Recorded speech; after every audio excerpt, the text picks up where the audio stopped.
में आ रहा है, जो संत महापुरुष आ रहे हैं उनके चरण भगवान धोते हैं। क्यों? क्योंकि भगवान ने विचार किया कि समाज में ऐसे बहुत सारे लोग होते हैं कि जिन्हें संतों को प्रणाम करने में लज्जा आती है, जिन्हें गुरु को प्रणाम करने में लज्जा आती है। वो कहते हैं अरे हम इतने बड़े अफसर, हम इतने बड़े पैसे वाले, हम बाबा जी को प्रणाम क्यों करें, लाज आती है उनको। तो भगवान ने कहा देखो, क्या कोई हमसे बड़ा अफसर है, क्या कोई हमसे बड़ा राजा है? लेकिन जब भगवान संतों के चरण धो रहे हैं, जब भगवान संतों की पादुका उठा करके रख रहे हैं, तो हमको क्या लाज।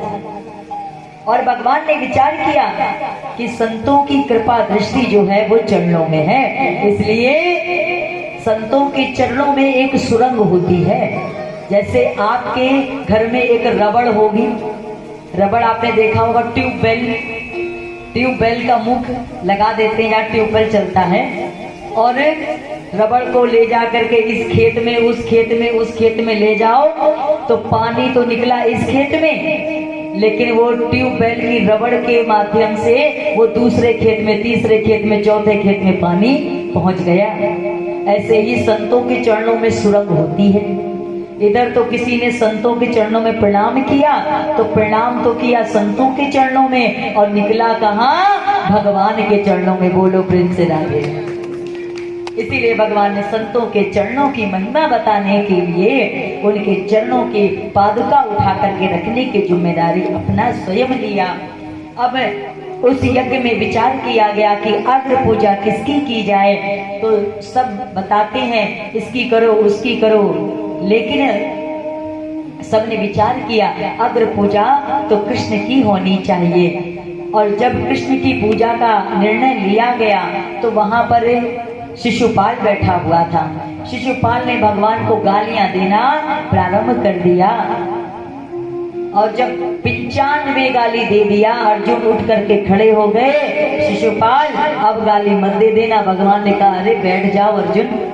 100 और 98, 99, 100 गाली दे दिया, और जब 100वीं गाली दी भगवान स्वयं उठ करके खड़े हो गए। शिशुपाल अब गाली मत दे देना।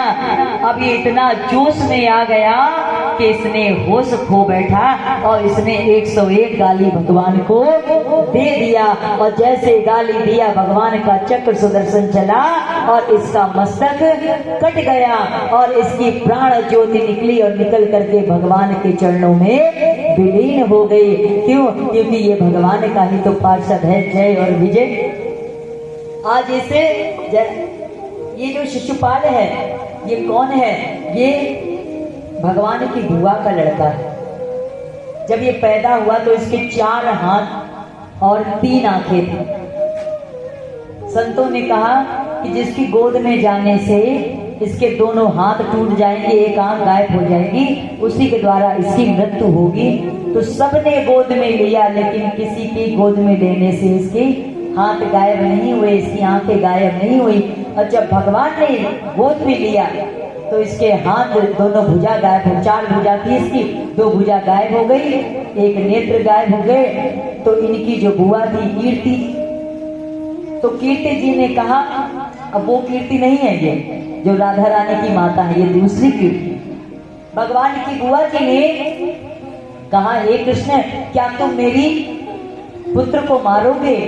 तब भगवान श्री कृष्ण ने अपने बुआ को वचन दिया कि हे माता, तुम्हारा पुत्र जब तक एक ही स्थान पर खड़े होकर के मेरे 101 अपराध नहीं कर लेगा तब तक मैं उसको मारूंगा नहीं।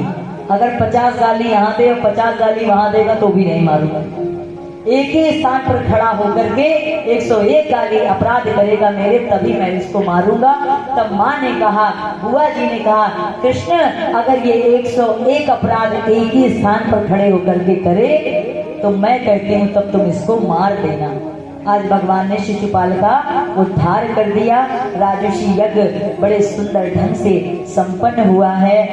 बोलो भक्त वत्सल भगवान की। आइए अब 2 क्षण का कीर्तन और उसके बाद श्री सुदामा जी महाराज की पावन झांकी और श्री सुदामा जी महाराज की पावन। गोपाल मेरो है, गोविंद मेरो है।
तुम्हारी आंगड़ी पकड़ ले काना डर मोह लागे रे तुम्हारी आंगड़ी पकड़ ले काना डर मोह लागे रे मारी आंगड़ी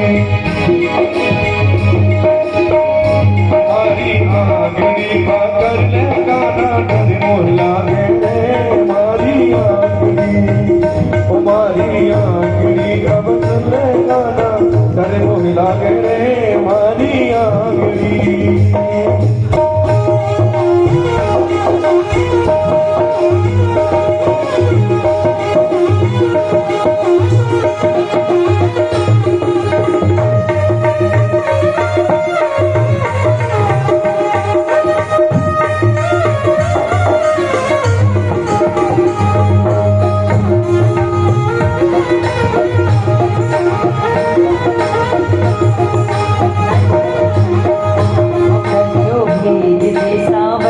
फागुन महीनो आयो रे खर्चो भेज दे